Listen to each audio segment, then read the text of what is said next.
I told you there'll be an arm on there, and that's where the oar goes in, so then they can pull and rotate, and they slide back and forth on a seat. And it's the same concept that they will use in that tank room, where there will be glides on that bottom and a place for their feet, and they simply glide back and forth and pull as they go. Of course, I'd be like this, but I want to turn my back to you. But again, it's the concept of them sliding on a glide, having their feet locked in place and the oar, and that's how they learn to row on moving water. It's just that we don't have these parts in there quite yet. It's a very specialized thing to do to make sure we decrease any chance of injury, and we just haven't had a chance to get that completed yet. Okay? But again, you can see the shells. This is a single. This is an 8. It goes free throw line to free throw line. That's 60 feet. That's how long these things are. And then over along the wall, you have a couple of singles and some 4s and 2s. And this is the varsity storage bay. Next door is what's our repair bay. In other words, if they happen to ding one up or hit one and it needs to be repaired, whatever, need to fix the riggers, that's where they go to be repaired.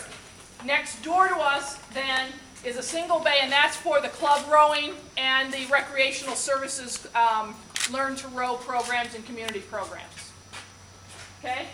The other thing to keep in mind here is that there's lots of things that are purposely done here in this facility, because these are not easy to move around.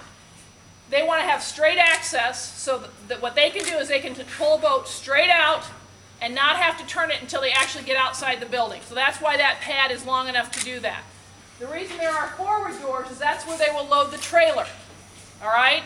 And in many of the sites that we saw is that they had to carry them up hills or around corners. Here they go straight out the building, put them on the rack, and then off they go. And they drive them to competitions, whether they're competing on the East Coast on the Charles or they're down in Austin. They drive the shells, and if it's only 1 or 2 boats, they'll try and hook up with the boat that's coming through. Is how our team functions. But typically we'll drive a trailer with all of our shells to the competitions. The oars you see, you don't want the oars to be, every rowing team has a distinct logo on their oar. So ours is a gold oar with the black stripe. Also, you don't want the blade. Everyone has a distinct blade, I should say. And you don't want that blade touching the ground. So that's why they are hanging up and the water drips down them. And then we have more rows to be going up, obviously, as we move along with additional storage.